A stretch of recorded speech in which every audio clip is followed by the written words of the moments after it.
Quizá ustedes recuerden el caso Juanita Sirimarco, una niña, viaje de egresados de la escuela primaria a Carlos Paz con los compañeritos, en un micro que también ocupaba otra delegación para poder completar todos los asientos. En medio de los juegos de chicos, tiene una lesión en una rodilla, donde aparentemente sufre un corte, una bacteria habría ingresado a su organismo.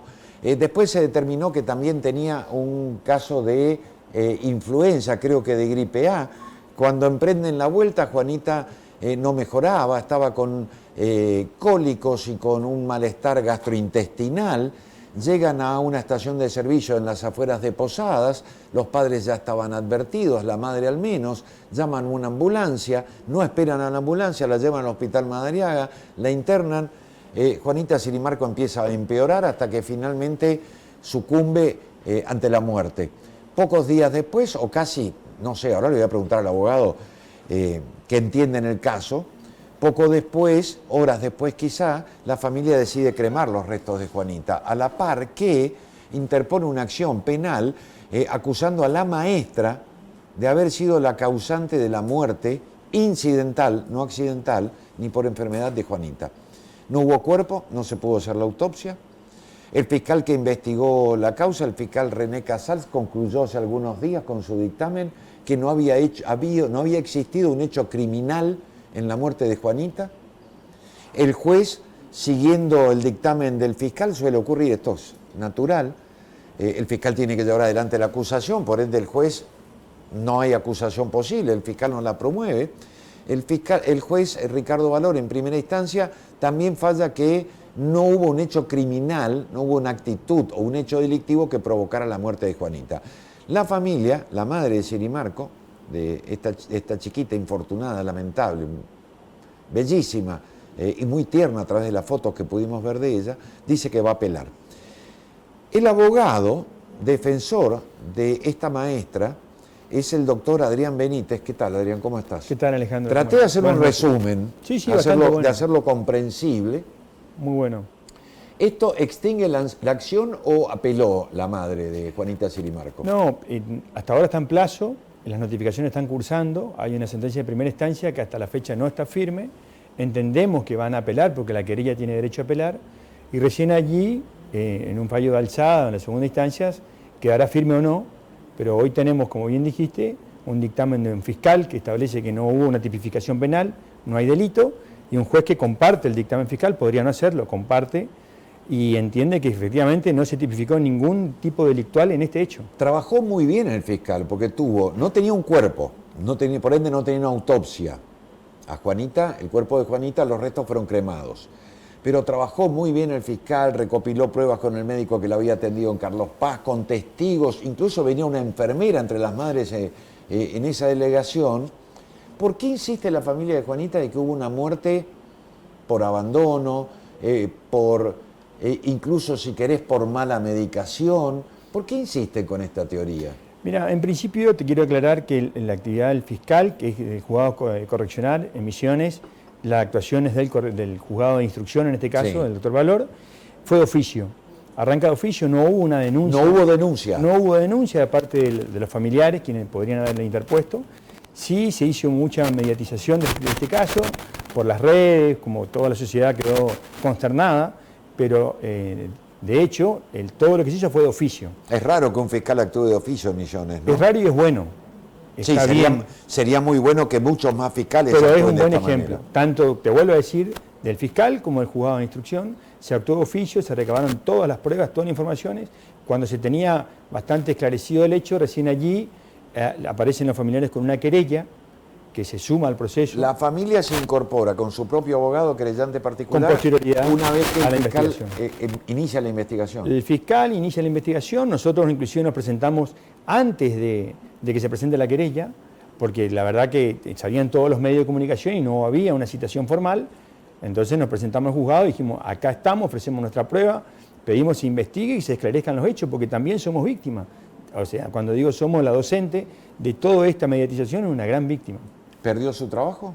No, está en eso, tuvimos que hacer un amparo para que todavía, la verdad que el Instituto ICRA no se portó bien o como se lavó las manos. Entre otras cosas. Y responsabilizó a los docentes de todo lo que pudiera haber ocurrido sin que hubiera una declaración de culpabilidad. Correcto, es un tema laboral que lo tenemos que tratar porque la verdad que al margen de lo ocurrido, esto, lo del ICRA, empeoró la situación. Tiene una enfermedad grave, es paciente oncológica. Muy grave, maestra. y la verdad que ella se reincorporó para hacer este viaje porque era la más capacitada, la que tenía la más experiencia, y abocó todo para hacerlo y que salga bien.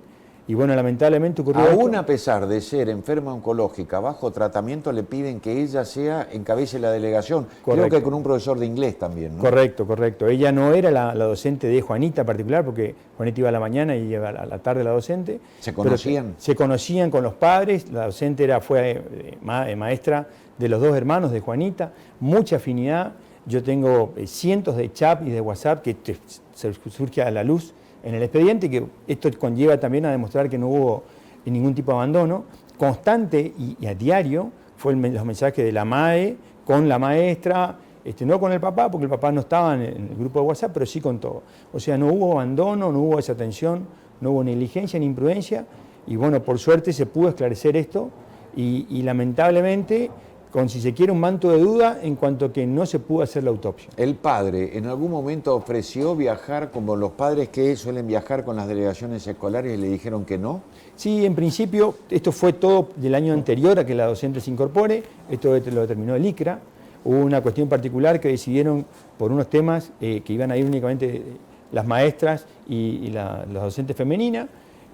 Así que por ese motivo se tomó esa decisión, que no está mal. Inclusive una de las maestras una de las acompañantes de las madres era enfermera, como sí. bien dijiste, y tenía el apoyo de los médicos en Córdoba. O sea que había una consulta online permanente de qué medicamentos suministrarle de acuerdo a los síntomas que iba experimentando en ese viaje. Correcto, correcto. Yo le decía a otro periodista hoy que esto se dio, Alejandro, como dice en la película Destino Final, sí. Cuando una sucesión pequeña de hechos va desencadenando otro, ¿no?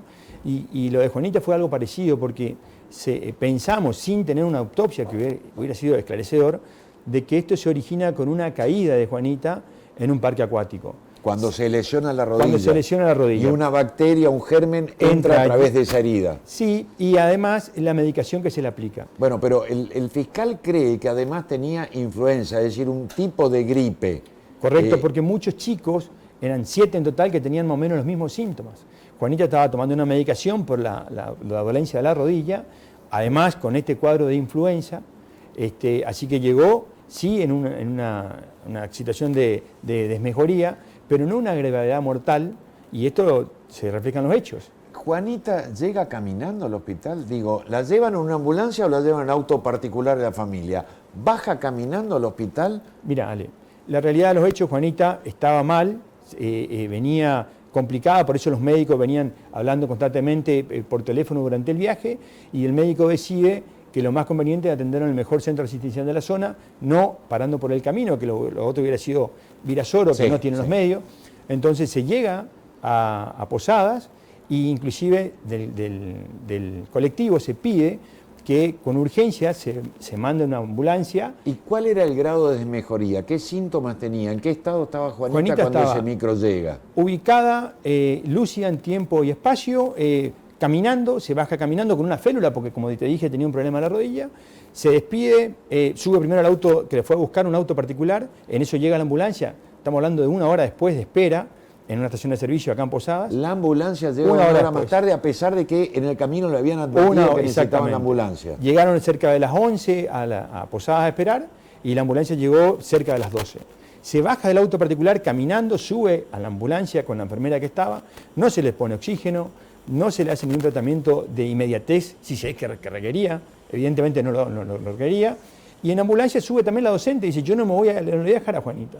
La docente le acompaña a su alumna, inclusive en la ambulancia, hasta el hospital. Se baja, Juanita la saluda, un beso, está la mamá, y se despiden, y la docente dice, bueno, gracias a Dios, le van a atender. 4 días después fallece. Es decir, ¿pudo que hubiera mala praxis en el hospital? Pregunta 1. Sí. Creo que lo que complica todo esto es la decisión de la familia de cremar los restos de inmediato. Totalmente. Una autopsia hubiera dilucidado de qué murió Juanita y si hubo alguna acción criminal, abandono u omisión. Importantísima, Ale, porque hubiera determinado la atención que recibió en el hospital en esos 4 días, y también hubiera determinado si los medicamentos que le vieron en Córdoba, ella realmente tenía o no esa posibilidad de reaccionar frente a esos si estaba medicamentos. bien medicado o si esos medicamentos Correcto. pudieron haberle provocado una reacción. Claro. De la ficha médica ella no tenía una contraindicación, así que podía tomar los medicamentos que le aplicaron, no tenía ningún tipo de alergia. De la ficha médica, que es un documento firmado por la mamá, que se le entregó a la docente, es decir, cuando se le explica a alguien, a un alumno, miran y dice sí. ¿Era alérgica a la dipirona o al paracetamol? ¿A qué medicamento de uso frecuente de venta libre era alérgica esta nena? Dipirona sería la droga, pero se estima, Alejandro, porque bueno te voy a decir, no hubo autopsia y en el instrumento que tenía la docente no figura esa alergia o supuesta alergia. ¿Para vos este es un caso cerrado o puede surgir algo en la apelación? ¿Qué otro elemento probatorio más de lo que ya existió? Totalmente cerrado, Alejandro, estamos hablando del punto de vista penal, que eso también quiero hacer una aclaración, no hay ninguna prueba que indique que pueda haber un indicio de que estamos frente a una tipificación penal, de ninguna característica. Entonces, en la alzada se tiene que limitar a resolver la apelación sin otras pruebas, las pruebas ya están incorporadas en la instrucción, así que nosotros tenemos la tranquilidad que se actuó bien en primera instancia y lo va a hacer en Cámara de Apelaciones. Se abre una instancia, como bien dice el fallo del juez, yo estoy resolviendo una cuestión penal, no le compete la cuestión civil. La cuestión civil lo resolverá después si existe una demanda de daño y perjuicio, como tengo entendido se va a interponer. Demanda de la familia contra el colegio y demanda de la docente contra el colegio también. En principio, la docente, nosotros estamos analizando la situación, cuáles fueron los daños que sufrió la docente, tanto de las calumnias e injurias que fue víctima, y por otro lado, con la situación del colegio. Te pedí que la traigas al estudio, me dijiste en reiteradas oportunidades, Ale, no puede subir la escalera para llegar al estudio. No, es imposible. Caso de Ana Sánchez, la joven que fue embestida a toda velocidad por un automóvil tuneado, Avenida Lem, hace aproximadamente un año, muere aplastada contra un muro del regimiento del ejército y el automóvil que la atropelló y la arrastró. ¿En qué quedó esa causa? Joven madre que muere, caminaba por la calle. No, Ale, el accidente ocurre en enero del año pasado, a 4 cuadras de tu estudio, sí. Avenida Lena a esta misma altura. Y la joven caminaba por la vereda a 1,5 metros de la calle. Te lo pregunto porque sé que hubo novedades de último momento. Se pasó a juicio, se elevó a juicio, se terminó la instrucción, muy bien el juzgado de instrucción, cerró la causa, ya estamos por iniciar ahora el juicio de debate oral y público, juzgado correccional, la tipificación de 2 delitos, homicidio culposo agravado y lesiones agravadas en concurso ideal, con un máximo de una pena de 5 años de cumplimiento efectivo, lo que pedimos nosotros. Homicidio culposo agravado. Homicidio culposo es la figura natural de accidente de tránsito. Correcto. Pero puede existir la figura del dolo eventual, algo que son muy renuentes los jueces a tomar como una suerte de homicidio de quien sabe que no puede tomar, correcto, que no puede conducir a toda velocidad, que adopta acciones al volante que saben que pueden ser asesinas. Correcto. El tema es el siguiente, si hubiera sido más agravado o eventual, si nosotros decimos, bueno, estaba con alcoholemia o tenía otros vicios de una grave conducta negligente o imprudente. En el caso del exceso de velocidad, la pérdida del control y chocar a una chica de espaldas a 1,5 metros de la calzada, y lesionando a su vez a 2 personas más. Sí, había una mujer que caminaba y creo que un chico también caminaba por la misma vereda. Sí. Está todo filmado. ¿Nunca se enteró de que la sorprendía la muerte?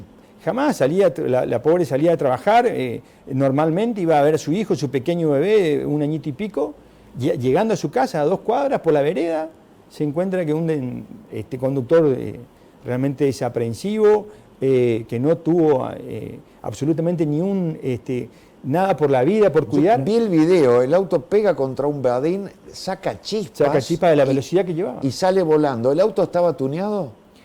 No sé si tuneado, Alejandro, pero un auto deportivo te diría, por la antigüedad y por cómo se tenía, sí, y por eso tiene una pérdida de control y sube a la vereda y causa esta tragedia. ¿A qué velocidad circulaba según las pericias? Y arriba de 110 km/h. ¿Sobre la avenida Lem? Sobre la avenida. Adrián, gracias. Gracias a usted, muy amable.